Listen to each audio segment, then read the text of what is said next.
Hi, it's Dave from Dutch Tents UK here. It occurs to me I've made lots and lots of videos about showcasing pyramid tents. I did one a few years ago of taking down a pyramid tent in under 5 minutes. I've never actually done one of putting up a pyramid tent.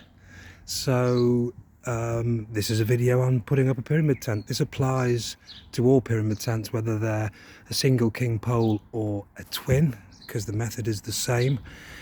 Whilst the Ward have their own system that is a little bit different to mine, I always do it the way I do it because I think this is the best way of protecting it if it's windy. I'll come to that in a minute.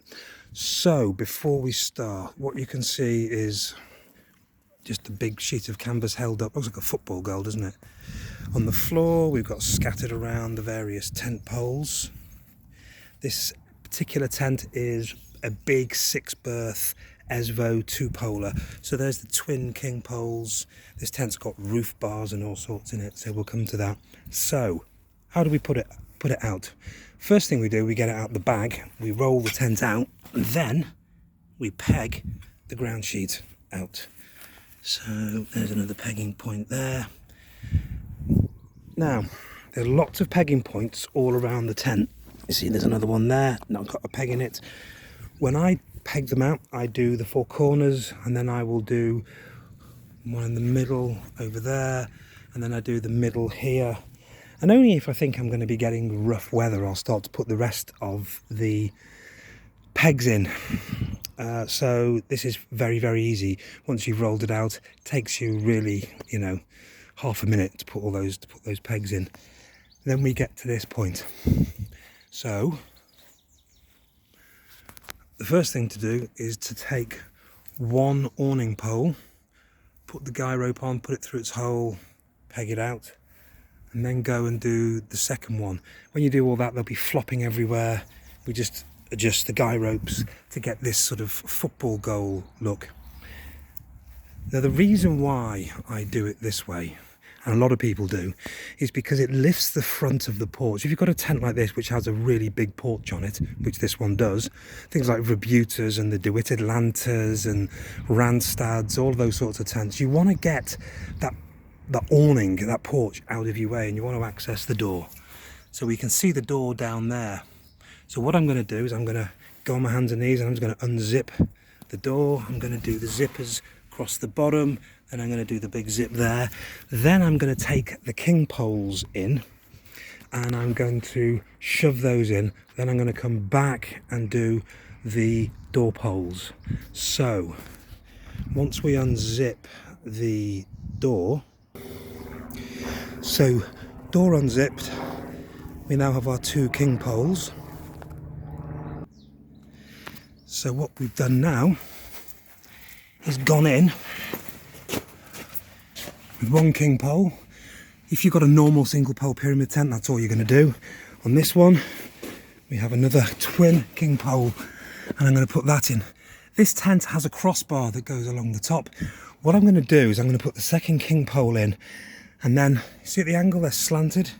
I'm going to keep them at an angle, put the second pole in, then I'm going to feed in, place in the crossbar across there. Then I'm going to come back. You see over there, the little light, that's the door pole hole. One there, one there. I will then put those uprights in, and then we will have our tent largely up except for guying. So now 1 king pole, 2 king pole, and that roof bar hanging down there. I'm now going to grab the end of this. So now the king poles are up with the door frame there. My God, this is huge. I am 5'9" and I am still a 1.5 feet away from the, my God, that's got to be 2.5. I bet you that's more like 2.7. That's really, really tall. God, this tent's enormous. Okay, so we're now inside. The roof's still a bit floppy, the door's all floppy. So we now, as we have 2 king poles for the back, we now have 2 door poles for the front. So let's go and pop those in, and the door crossbar. So door uprights and crossbar. Please note the spike is facing outwards. So when I came into the tent, I didn't walk in like a lancer with a great big spear in my hand with that spike at the front. I reversed in with the spike facing forward. In a minute, I'm going to reach down, I'm going to grab that pole, I'm going to connect it through that eyelet, and then I'm going to stand it up and I'm going to thread it through there. And the reason I'm going to do that is, look at how loose the canvas is here. So if we're doing this in a bit of wind and this is flapping about, could you imagine standing in coming in with this pole spike forwards? Well, if you ever see patches on pyramid tents, this is the reason why. It's at this stage people will tend to put a hole in their tent with the door poles. Rest of the operation is easy, but this is the one you have to watch. So I'm going to show you what I'm going to do. I'm going to do that, and then one hand, you can see I'm holding the foam with one hand and doing this with the other. I then guide that through. I then stand this pole up to get tension. So this is now a bit tighter. So this isn't likely to come undone in the wind, but if it does, just push the pole up a little bit higher, get some tension on there. Then I'm going to get a second pole. Just tighten that for a minute. This is a little bit tricky doing all this with one hand on the phone. Give me a minute. So now, door upright, crossbar. Nearly all crossbars on pyramid tents have a tensioner. So you have a slider there sliding in and out, and that one, that tensions it. And that creates tautness across the door. So the floppiness now of the tent is because we don't have it pegged out. Now we're going to go out and we're going to peg it out. Now at this point, notice the skirt, the whole thing's floppy at the back. It isn't uncommon to find when you're pitching a pyramid tent that you have this slope at the back. So I just call it a soggy bottom tent. The reason is because, see the king pole there? In effect, what you've got is you've got it at a tilt. The whole tent is actually tilted this way.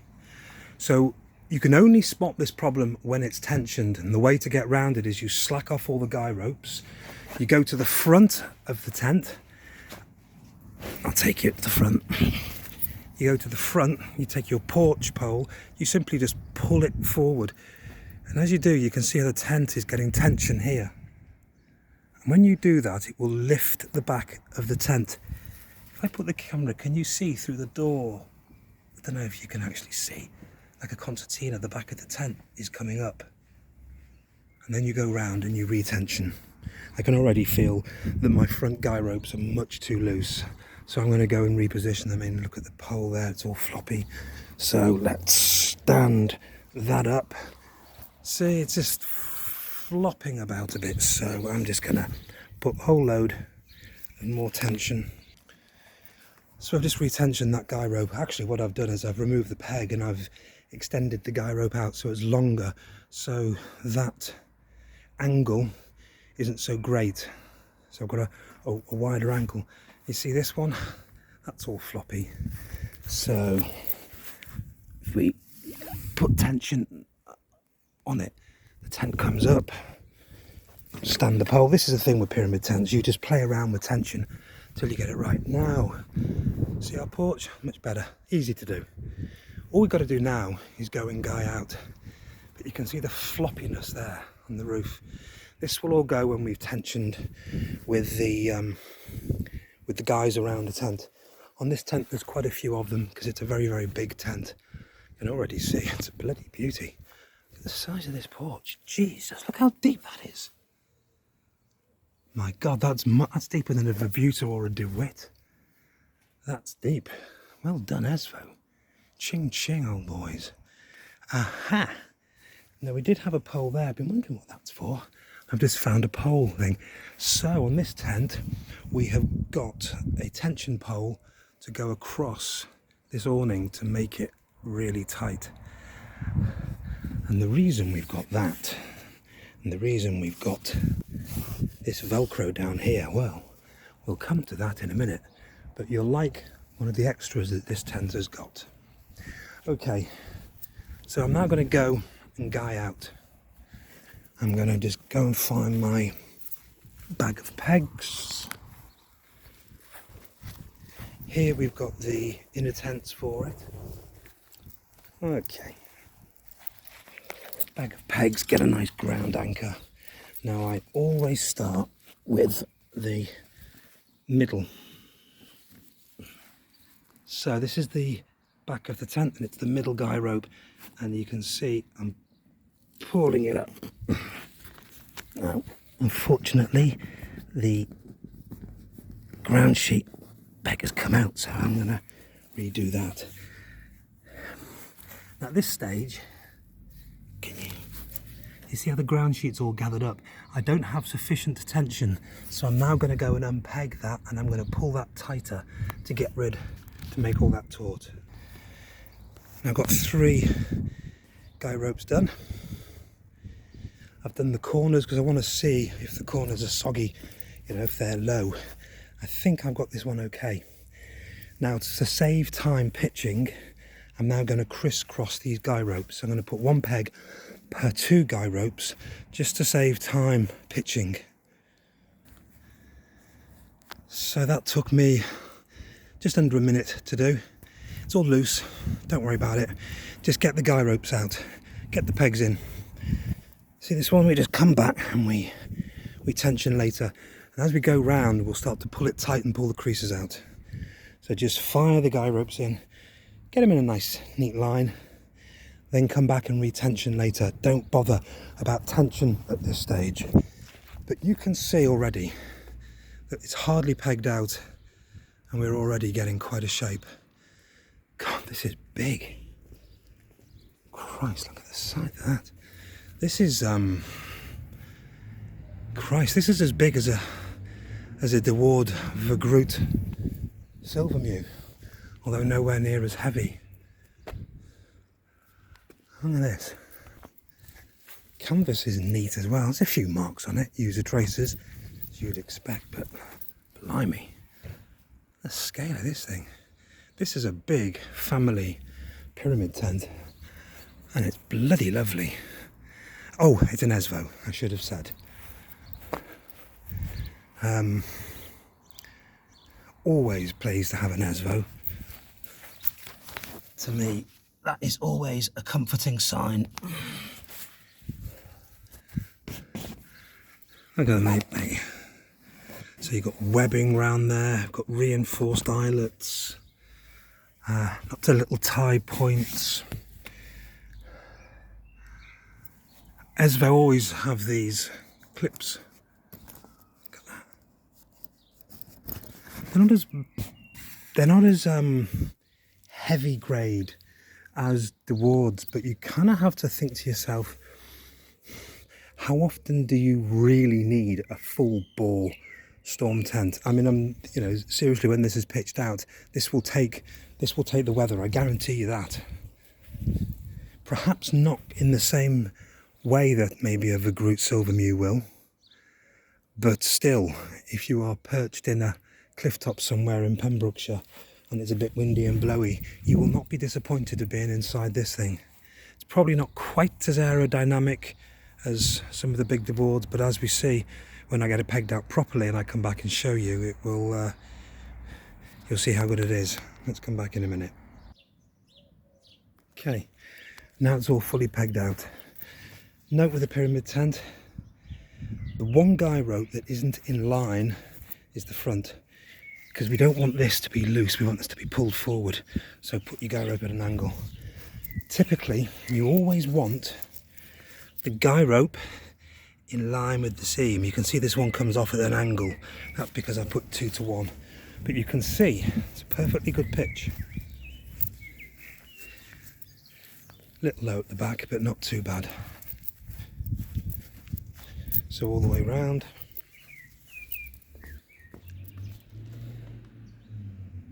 And that is the same for all pyramid tents.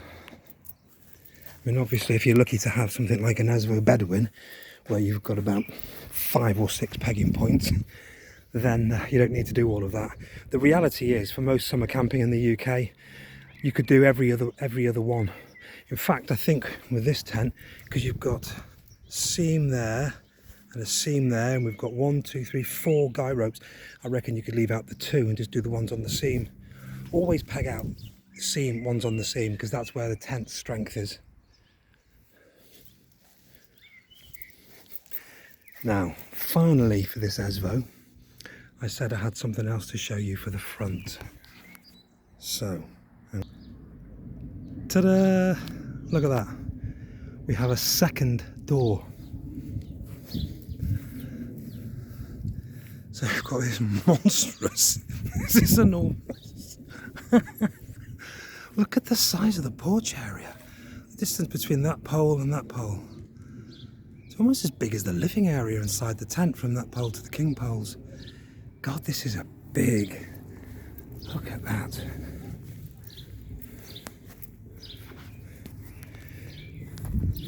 Outside curtain, then a doorway up there with the zips at the top, then we can go inside.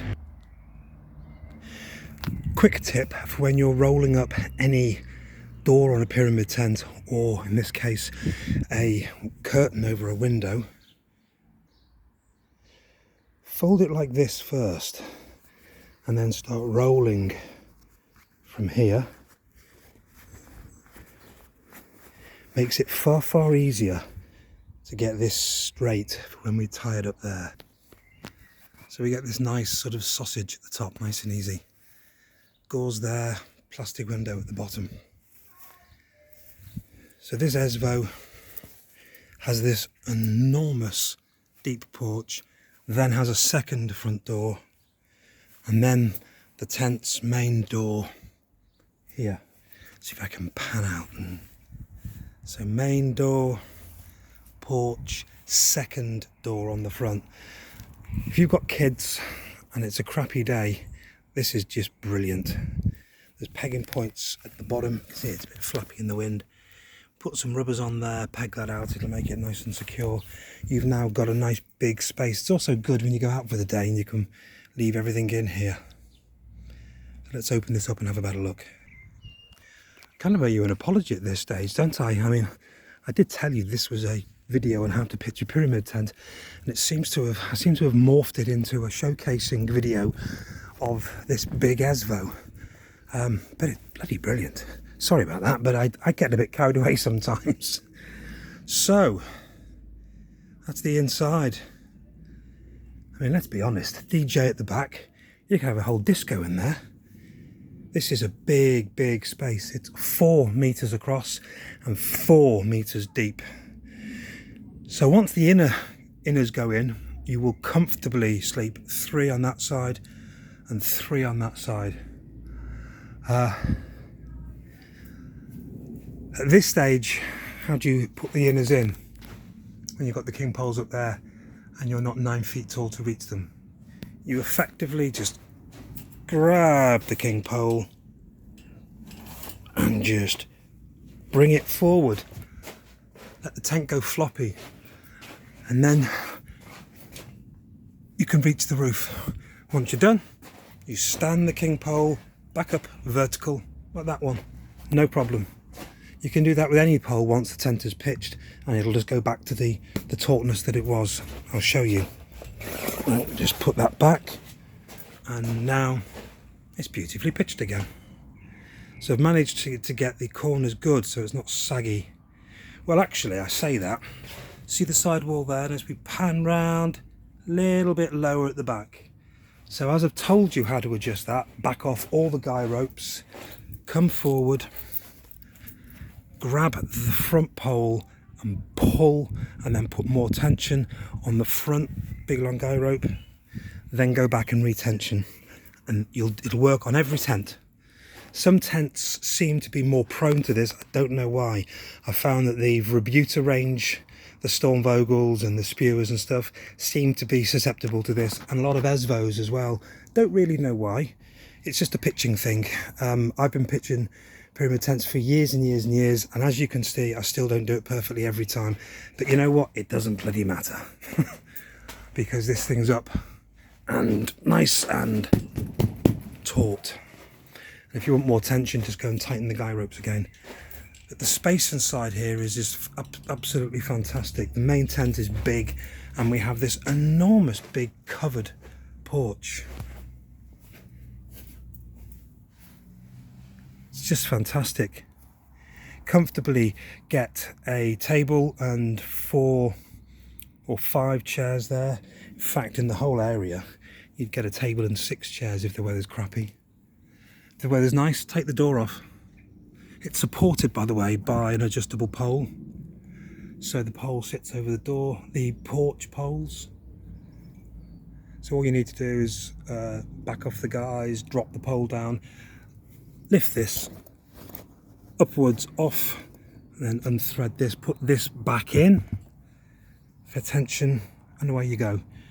If it's really hot weather and you don't want it. But it is nice for extra privacy. So very quickly, let's go around and have a look at the condition, because I did see a couple of marks. Okay, there's one, that's bird poo, and oh, there's another little one there. Couple, these will just dry and flake off to nothing. Apart from that, canvas on this tent is really clean, so there's no deep staining. There's of course there's no mold or anything. It's got a couple of user traces, which is nothing at all. These little, see these are fruit, and they will, again, can you see how it's dark? Take that off. That will wash out. So these will go as well. Actually, this tent will come up lovely and clean, but really, the canvas on this is ever so clean, and is in really, still nice and taut. It's really good condition. This tent hasn't been used much. Typically, Dutch tents will be sold from the original purchaser to another family, who will then use it for a few years. This came from the original owner. I think it came, if I remember rightly, from Waddingsveen, which is just literally across the motorway from Gouda if you want. And the guy that bought this new, so he's had it for about 20 years. They've used it for a few holidays. Typical story, kids are growing up, don't want to go camping. So it sat there until he sold it. It is fantastic. I really cannot over recommend this. If you've got a big family of 4, or even, you know, a family of 6, and you need a big, really comfortable, stable, beautiful tent, then I really can't recommend this one high enough. I think for a family, it's absolutely brilliant. 2 or 3 weeks, you know, in France, or well, even in Wales or Cornwall or somewhere, in the summers, it's going to be heaven in this. Nice and strong and secure, and, you know, waterproof. Let's get my water bottle and I'll show you what I mean by, can you see the water just like that all over the tent, just beads off, doesn't sit on the canvas at all. Give it a shake and it's all gone. Lovely and waterproof. Really, really great condition tent. So I'm going to leave it there. Sorry to have taken too much time if you only tuned in to see how to pitch a pyramid tent. But there you go. This is what happens when you're a bit like me and you get carried away sometimes, so I do apologise. But I hope you've enjoyed it, as I've really enjoyed making this video as well. Okay, bye guys.